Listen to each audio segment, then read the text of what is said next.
deseo enfocarme en en 3 tópicos principales para esta charla. El primero, cómo encontrar la voz de Dios en los textos de exclusión y de terror.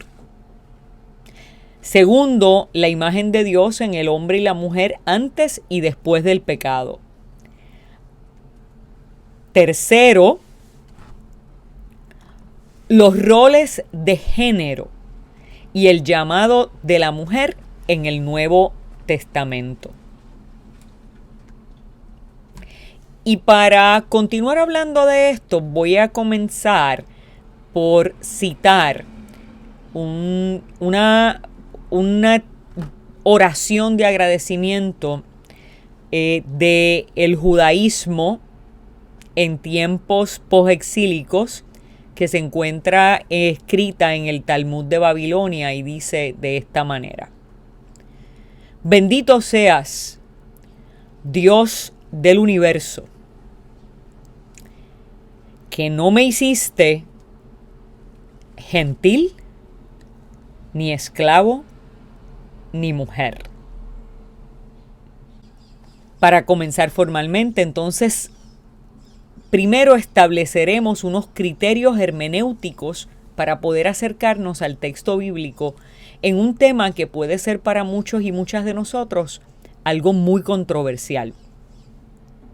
Para el judaísmo, la ley, tanto en la Torá como en la Mishnah es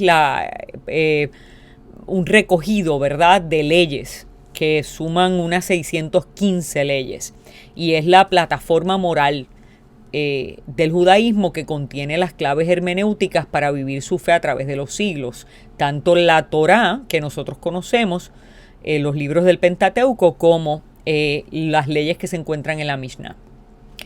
Para los cristianos, sin embargo, ¿cuál es entonces la clave o el criterio hermenéutico para nuestra interpretación bíblica y para la vivencia de nuestra fe? Ya establecimos que para el judaísmo es la Torá y la Mishnah, y para nosotros, ¿qué es? Eso es lo primero que debemos definir e identificar para poder entonces trabajar con la lectura y la interpretación de estos textos difíciles. Y la respuesta a esa pregunta nos va a dar las claves para interpretar los textos que a través de la historia han fomentado la desigualdad en el llamado al ministerio entre hombres y mujeres. Nuestro criterio principal y nuestras claves interpretativas se encuentran en Jesús y en los evangelios. Somos cristianos. Por lo tanto, cualquier texto que de alguna manera parezca contradecir las palabras y los hechos de Jesús debe ser mirado con sospecha y debe ser pasado por el lente de los evangelios. Y ahí incluimos el Antiguo Testamento y las epístolas. Tanto el Antiguo Testamento como las epístolas, cuando de alguna manera ponen en entredicho o contradicen las palabras, los hechos de Jesús, debemos mirarlos con sospecha. Y esto de la sospecha es un concepto muy difícil para muchos de nosotros, porque nosotros afirmamos que la palabra, que en la Biblia, ¿verdad?, se encuentra y es nuestra regla de vida y contiene todo lo concerniente a la salvación. Así que mirar la palabra con sospecha puede hacernos sentir incómodos, pero yo creo que al final de esta corta charla van a entender a lo que me refiero. A la misma vez, como cristianos, tenemos que revisitar algunos textos que nos ayudan a sentirnos más cómodos con el proceso exegético y hermenéutico que vamos a hacer. Y uno de ellos se encuentra en Juan, otro en Efesios y otro en Corintios. Efesios y Colosenses. Efesios y Colosenses nos plantea en los himnos cristológicos que Jesús existió desde antes de todo lo creado y que por Él todas las cosas fueron hechas. Que es lo mismo que nos plantea el prólogo juanino. Pero Juan va mucho más allá y hace una relación entre Jesucristo y la palabra. Juan plantea que Jesús es el Logos, la palabra. Pero no es una palabra cualquiera, como Pudiera ser una conjunción, un adjetivo descriptivo. Jesús es el verbo. Verbo es una acción. Y aunque este concepto proviene de la filosofía griega, el evangelista lo usa, o sea, lo utiliza para referirse a la acción creadora de Dios.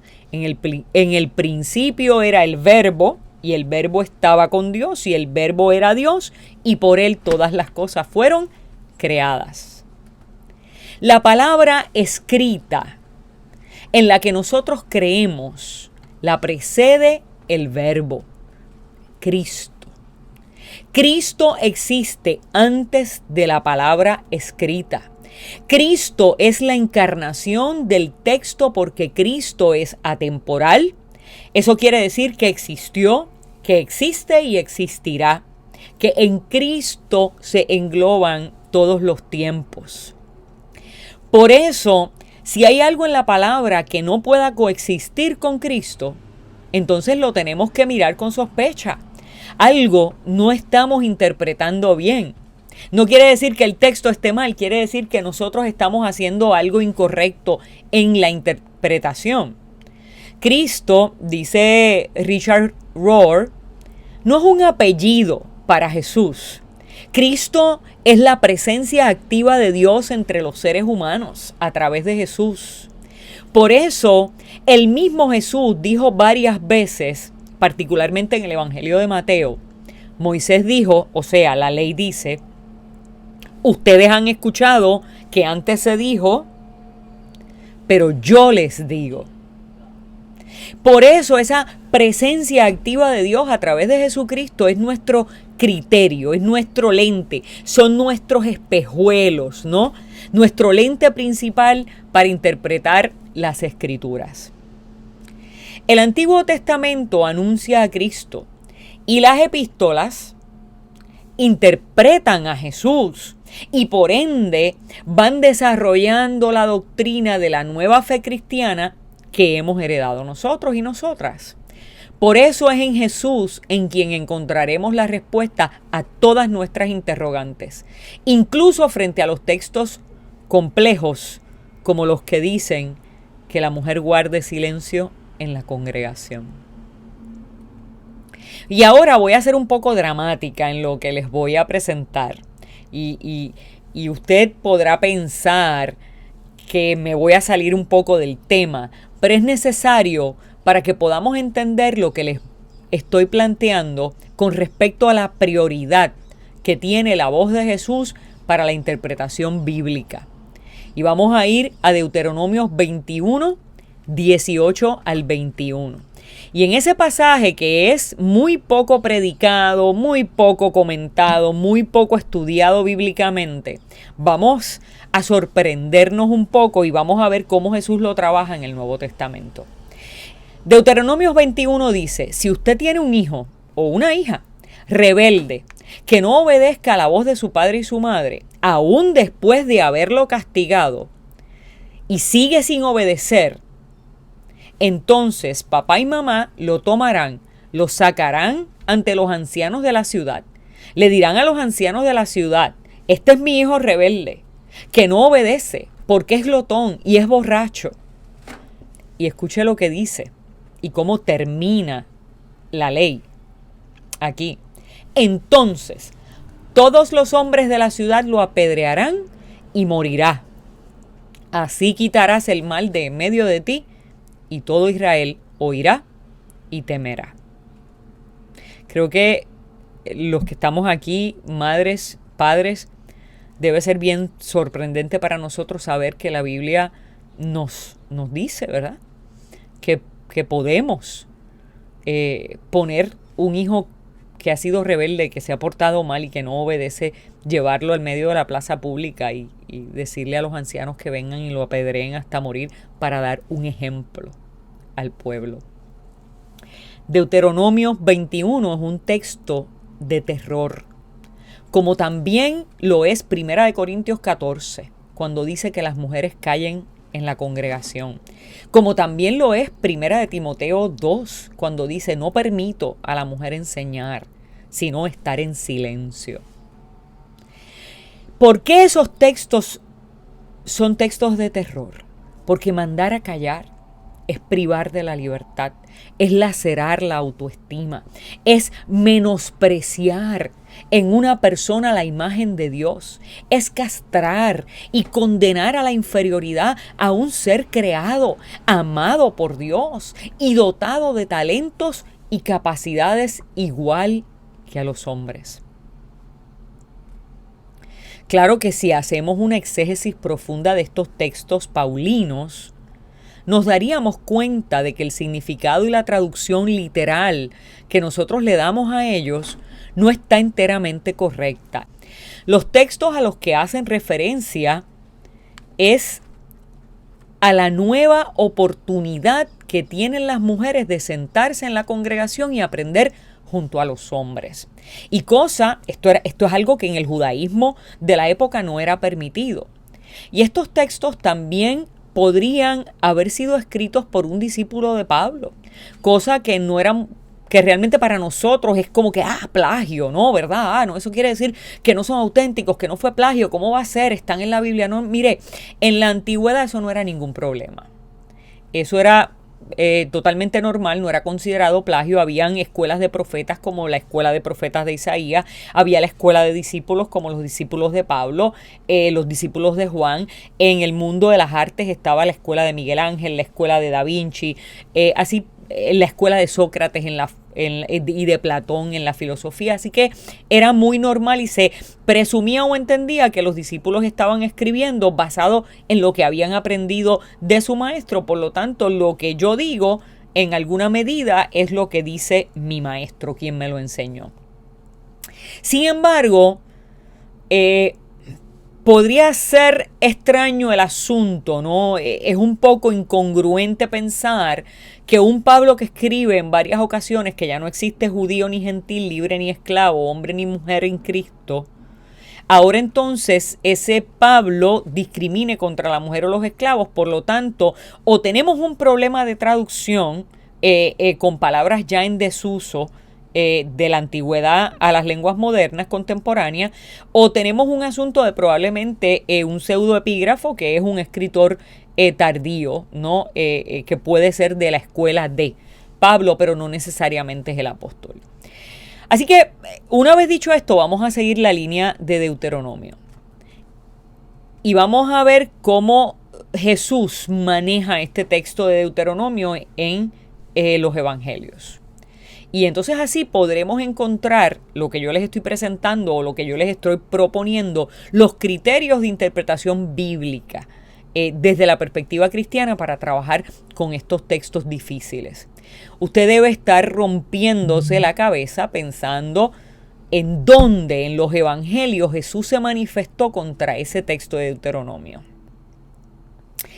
Y Jesús se manifiesta contra textos de terror, contra las actividades discriminatorias, cada vez que nos enseña sobre el carácter del Padre.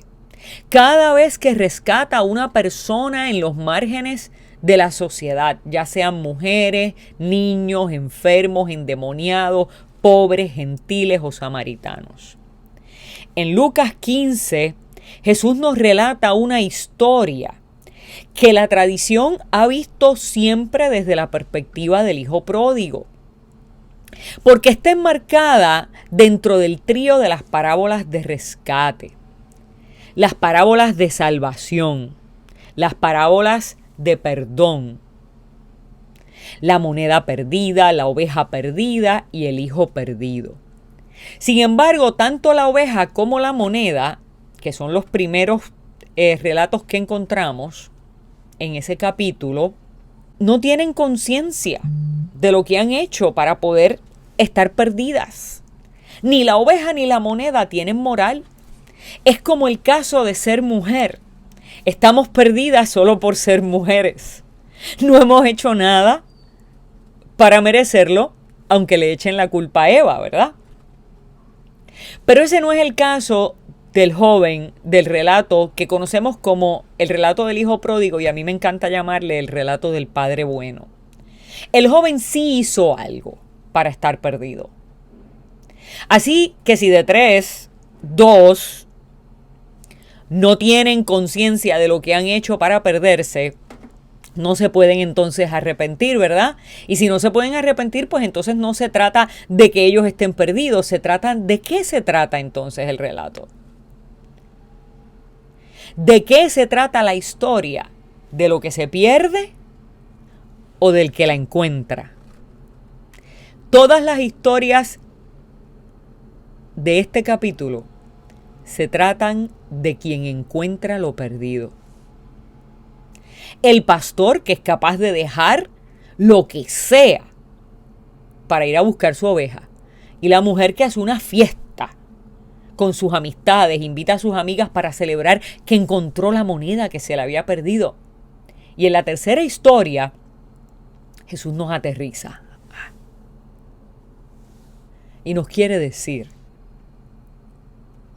yo estoy hablando del Padre bueno, del Padre que no te castiga, del Padre que no te silencia, del Padre que no te lleva al medio de la plaza pública para abochornarte y apedrearte solo para limpiar su propia imagen, del Padre que no te castiga por haberte perdido y del Padre que no te castiga tampoco por simplemente ser mujer y que los demás te hayan marginado.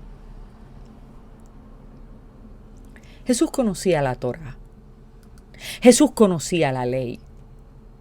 Jesús sabía que la interpretación que los hombres le daban al carácter de Dios era vengativa, castigadora, retributiva. Jesús indudablemente conocía Deuteronomios 21. Todos los judíos conocían la ley. Para Jesús, estas palabras son tanto sobre nosotros y nosotras como hijos y ovejas perdidas, como lo son acerca de Dios como Padre bueno. Pero en el contexto del judaísmo del primer siglo, de seguro, este texto apelaba más al carácter de Dios como Padre bueno que lo que pudiera haber apelado a lo que tenía que ver con los hijos y las hijas perdidas.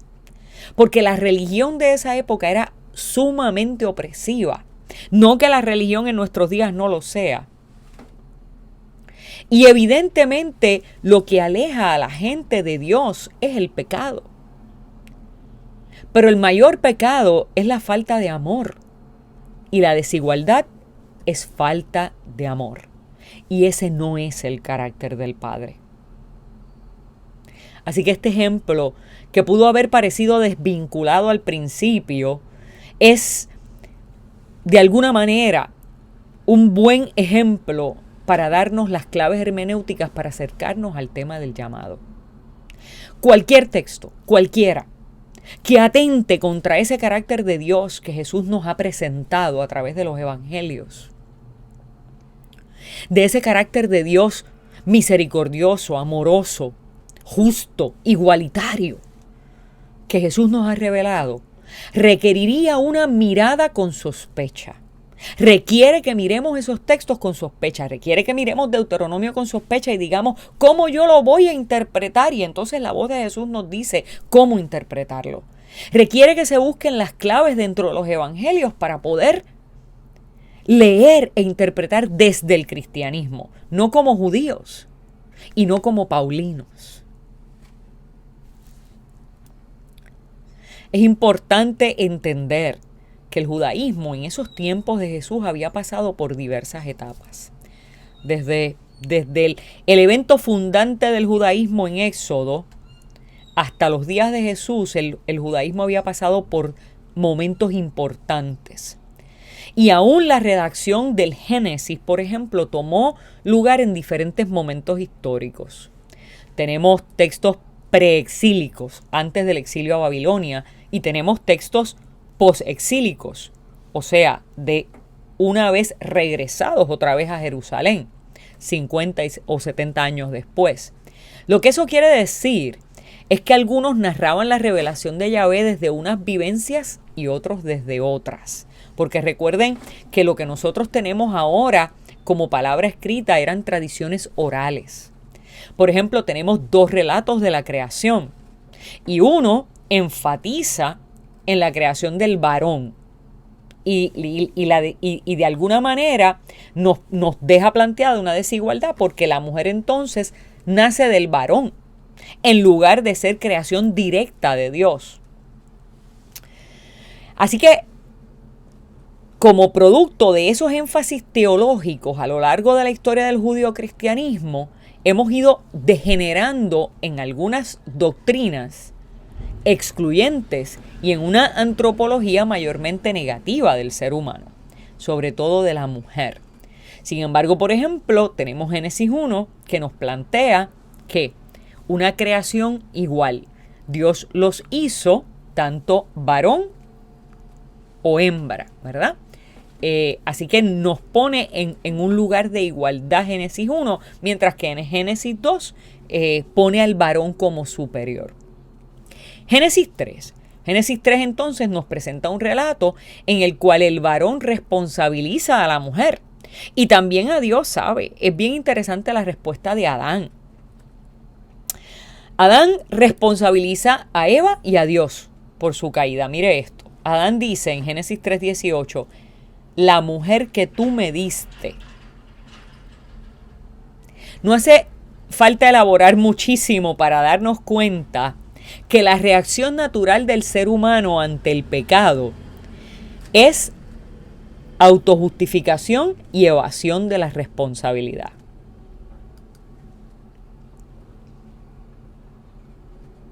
De esa manera, la mujer queda como responsable junto a Dios por la caída de la humanidad. Por lo que el texto presenta una justificación para el discrimen y la exclusión. Desde esa interpretación, la mujer pasa a ser vista como tentadora y provocadora de males. En otras palabras, Adán y los hombres de la época actúan de una forma parecida a esto. Se los voy a frasear a mi manera. Dios tiene que resolver. Yo soy la víctima y la mujer es la que incita. Así que la subordinación de la mujer ante el varón viene como resultado de la interpretación de la caída.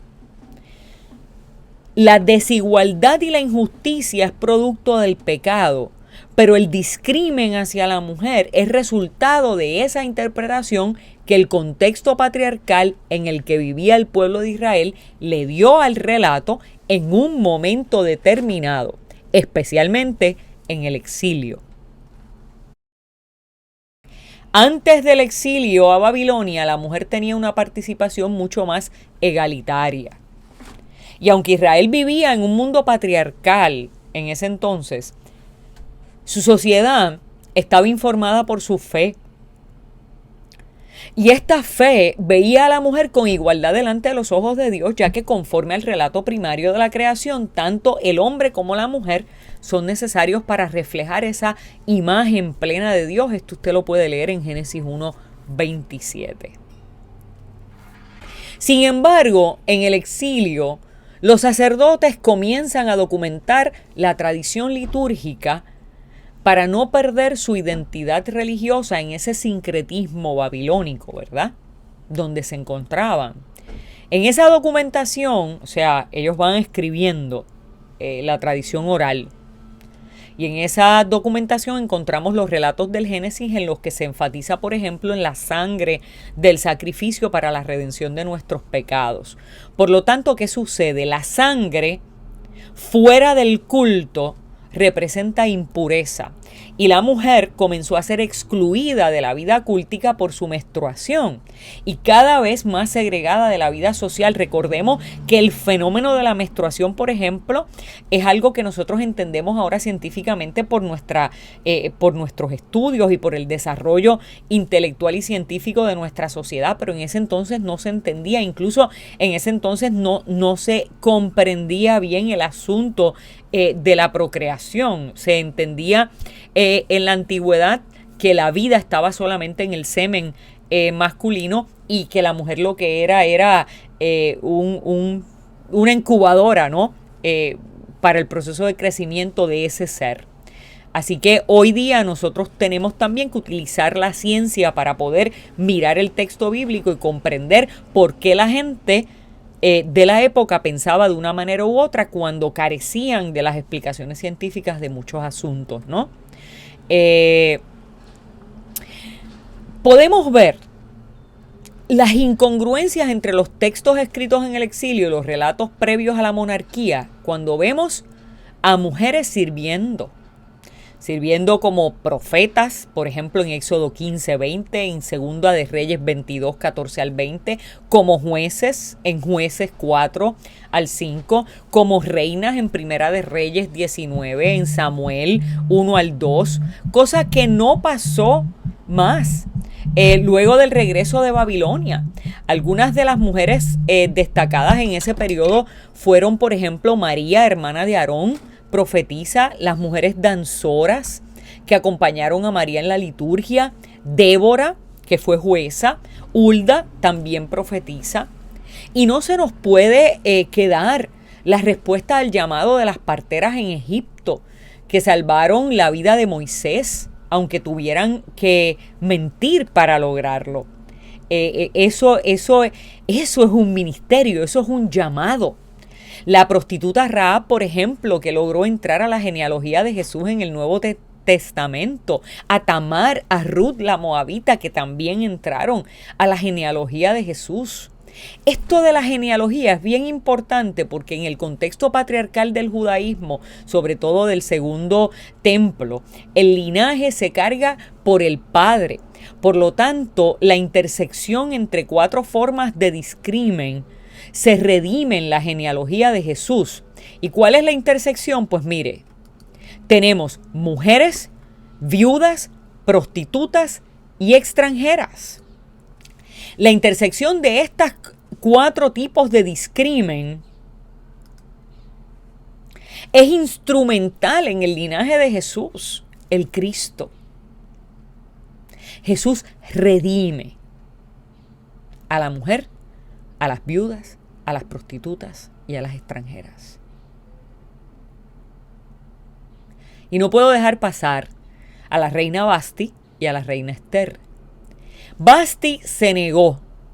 Dijo, no, yo no me voy a dejar exhibir como un objeto sexual. Y así le abrió paso a Esther, a quien su propio tío le dice, para este tiempo has llegado para salvar a tu pueblo. Eso es responder al llamado. La monarquía y el exilio marcaron un antes y un después en la vida de la mujer en el judaísmo. Incluso Dios mismo le advirtió al pueblo a través de Samuel, cuando le pidieron tener un rey que para parecerse a los demás pueblos de la tierra. Y ahí Dios le advierte, entre todas las cosas que le advierte Dios al pueblo a través de Samuel, y le dice a Samuel, no te preocupes que ellos, a quien han despreciado no es a ti, es a mí. Y Dios le advierte varias cosas que van a suceder con las monarquías, pero una de ellas tiene referencia específica a las mujeres. Y le dice Dios, en 1 Samuel 8:13, tomarán también a su servicio, refiriéndose a las monarquías, a los reyes, a los hombres, tomarán también a su servicio a las hijas de ustedes, o sea, del pueblo, para que sean perfumistas, cocineras y panaderas. Una de las características de los demás pueblos de la tierra que no puede imitar el pueblo de Dios es relegar a la mujer solo a la cocina o a las tareas sexuales y reproductivas y empoderar al hombre para que se enseñoree sobre ellas.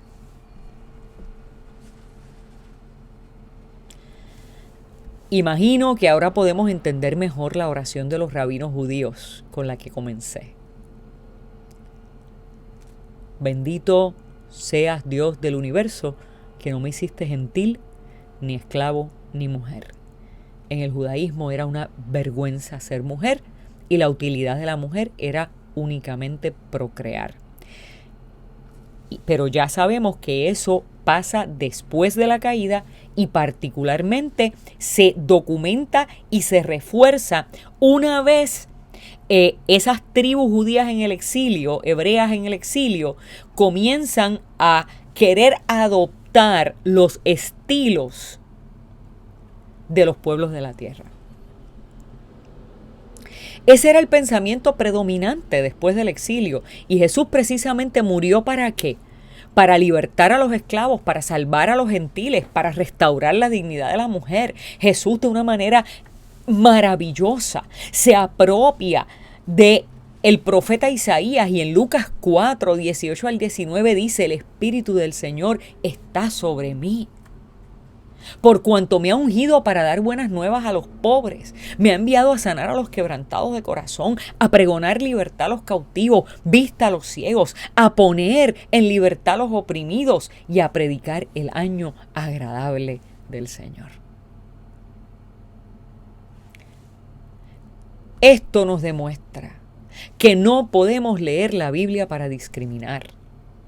Encontrar la voz de Dios en el texto requiere de una acción responsable, de conocer la historia, de conocer los idiomas y de conocer la sociología de la época.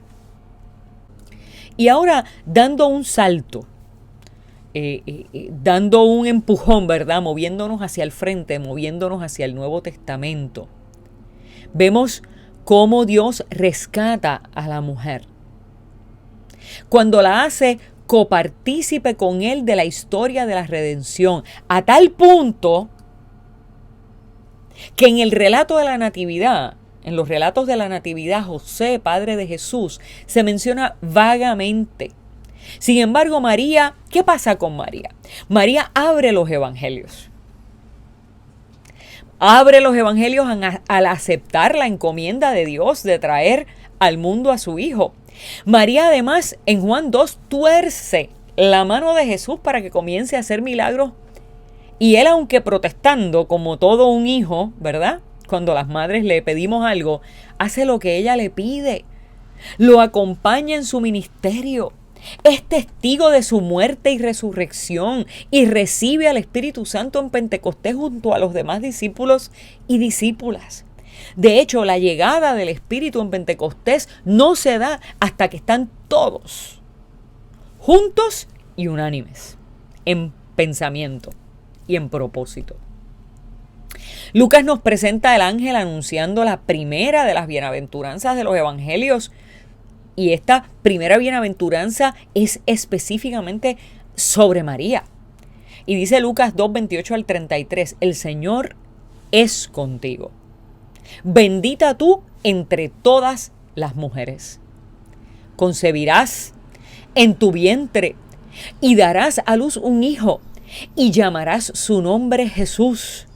Este será grande y será llamado Hijo del Altísimo, y el Señor Dios le dará el trono de David, su padre. Más aún, Isabel, su prima, al verla le dice: ¿quién soy yo para que me visite la madre de mi Señor? Y como si esto fuera poco, María tiene la audacia de contestar con un himno, con unas palabras que revelan la grandeza del llamado y de la misión. Engrandece mi alma al Señor y mi espíritu se regocija en Dios mi Salvador, porque ha mirado la bajeza. Porque ha mirado la bajeza de su sierva. Pues he aquí, desde ahora me dirán bienaventurada todas las generaciones, porque me ha hecho grandes cosas el poderoso. Santo es su nombre. En donde los seres humanos ven bajeza, Dios ve grandeza. En donde los seres humanos ven bajeza, Dios ve grandeza.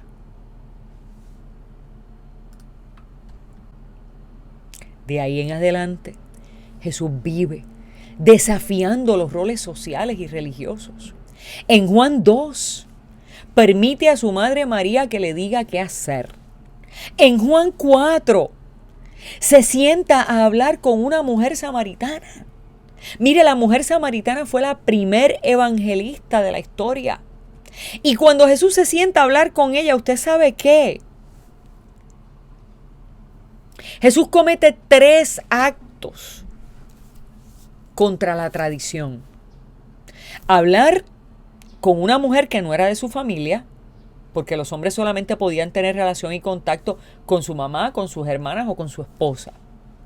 Hablar con una mujer samaritana, porque para los judíos los samaritanos eran impuros y para los samaritanos los judíos tenían demonios. Tercero, hablar con una mujer que para la sociedad no era respetable porque había sido viuda o divorciada 5 veces. Y esto es bien importante ponerlo en perspectiva porque el texto dice que la mujer había tenido 5 maridos y que ninguno era su marido. Pero la realidad es que no especifica, pudo haber sido viuda, divorciada o estar viviendo de la prostitución. Es esa mentalidad punitiva hacia la mujer lo que nos hace decir que era prostituta por vicio, por pecadora, cuando el texto no lo especifica y cuando nosotros ya sabemos que una mujer viuda que no encontraba a un miembro de la familia que se casara y la redimiera, ¿verdad? Iba a verse obligada a estar en la prostitución, porque la realidad es que la mayor parte de las mujeres, si no venían de una herencia familiar de dinero ostentosa, no tenían con qué sostener a su familia. Esta es la primera evangelista conocida en el cristianismo. Mira lo que pasa en Juan 4, 28 al 29 y 40 al 42. Entonces la mujer dejó su cántaro y fue a la ciudad y dijo a los hombres: venid, ved a un hombre que me ha dicho todo lo que he hecho. ¿No será este el Cristo? Entonces vinieron los samaritanos a él y les rogaron que se quedase con ellos. Y se quedó allí 2 días. Y creyeron muchos más por la palabra de él. Y decían a la mujer: ya no creemos solamente por tu dicho, porque nosotros mismos hemos oído y sabemos que verdaderamente este es el Salvador del mundo, el Cristo. Jesús hizo muchos milagros y mandó a la gente a callar y a no decir nada a nadie. Eso es lo que se conoce en Marcos como el secreto mesiánico. Sin embargo, a ella no le dijo que no hablara de él. Lo que ella hizo es evangelizar, es proclamar las buenas noticias de salvación de Jesucristo, Hijo de Dios. Y si Jesús no la detuvo, ¿quiénes somos nosotros para detener a alguien a responder afirmativamente a su llamado? En Juan 8 Jesús desafía a los religiosos cuando mandan en libertad a una mujer acusada de adulterio. En Lucas 8 el evangelista nos habla de las mujeres que seguían a Jesús junto a los demás discípulos. Evidentemente en la época no les llamarían discípulas porque no era permitido que un rabino enseñara a las mujeres, pero Jesús les permitía seguirles, escucharles y servirles. Entre estas mujeres se encontraba María de Magdala, María Magdalena, la mujer que todos los hombres de la historia le han dicho prostituta solo porque el Papa Gregorio I dijo que lo era. Pero en realidad lo que el texto dice es que Jesús la liberó de demonios, que pudieron haber sido enfermedades mentales o físicas que en ese entonces eran consideradas posesiones demoníacas. En Lucas 10, Jesús visita a Lázaro y a sus hermanas Marta y María. Marta se molesta porque María no le ayuda en los deberes de la cocina porque estaba sentada con los discípulos escuchando a Jesús, cosa que era inconcebible en el judaísmo de la época. Y Jesús le contesta: Marta, Marta, afanada y turbada estás por muchas cosas, pero solo una cosa es necesaria. Y María ha escogido la mejor parte, la cual no le será quitada.